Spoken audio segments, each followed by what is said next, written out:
श्री स्वामी समर्थ. सध्या श्रावण महिना चालू आहे. श्रावण महिना भगवान भोलेनाथांच्या पूजेचा मानला जातो. म्हणून भगवान शिवशंकरांच्या पूजेत लागणारं कोणतंही साहित्य असेल किंवा कोणतंही फळ असेल ते कोणालाही उधार किंवा दान देऊ नये.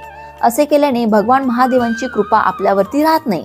त्याचबरोबर श्रावण महिना हा धनप्राप्तीचा महिना म्हणून ओळखला जातो. म्हणून या महिन्यामध्ये कोणालाही पैसे उधार देऊ नका किंवा कोणाकडूनही उधार पैसे घेऊ नका.